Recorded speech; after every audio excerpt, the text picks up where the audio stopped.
So the play is about a woman who abruptly leaves her husband and returns home only to try and get back on her spiritual feet. So some of the characters that we have in the play are the protagonist, Elena. She's always held to the American dream. White picket fence, rich husband, 2.5 children, the whole nine. Then we have Mari, who's kind of the wiser, older cousin of hers. And she's more rooted in the traditional ways of the Latino culture. Then we have Micaela, who's a favorite. And she is way more modern in her perspective. And her motto is, do what makes you happy. And then we have Rafi. She's a very calming influence amongst the rest of the cast. And she's the one that reminds you to bring it back to you, the real you. And then we have the older generation of women, and we have the very Catholic, traditional matriarch, which is Elena's mom.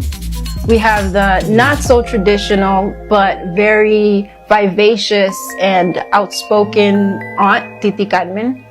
And to top it off, we have Doña Irma, which is the santera.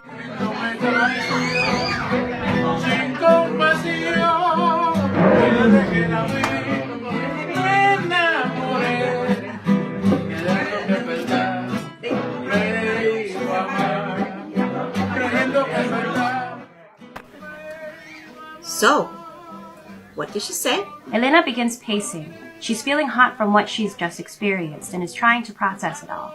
Mari can feel the tension. She had a feeling Elena would hear something she wouldn't like. Apparently I stink because I need to take a bath. I thought you said she could fix things. She usually does.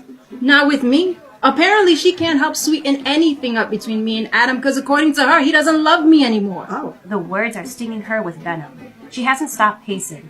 Mari's confused on how to best answer her cousin. How was she to know that love wasn't in the cards? Micaela enters the scene quietly, sometimes on her phone, other times admiring the fireworks. Also, I'm too greedy.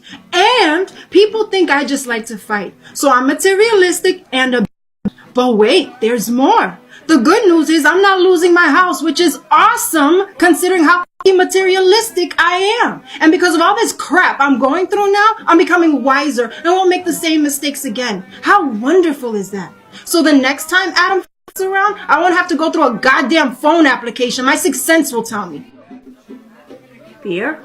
I'm gonna need something a little stronger than that. Tio Bejuco was guarding the Bacardi bottle. Thank you. Advice I can actually use. Elena leaves on the hunt for personal redemption. I guess White wasn't right this time. Ooh. Ay, honey, that's racist. Cabrones come in all colors. You know what I mean. Do you remember what Elena was like when she was getting married? She wouldn't stop running her mouth on how she was going to have the big house and white picket fence, all because of her rich white husband. Man, she kept shitting on us with her happily ever after. Know what I mean? Barely got to keep the car, and she's sleeping on her mama's couch. Yeah. You sound a little too happy about that. It's not about being happy, Mari. But maybe now she'll learn to be careful with what comes out of her mouth. Karma, baby. Growing up in the community that we grow up in, you have these certain parameters that are put around you. Whether or not you realize it, they're there. And so this play, which to me is geared more towards the first generation Latinos in the United States, I would want them to understand that you can go beyond what you've been taught and you can just do your own thing and you can still be happy and you can still have respect for the culture that you grew up in, but you don't have to be tied to it. Escena Latina Teatro is a nonprofit organization based in Boston.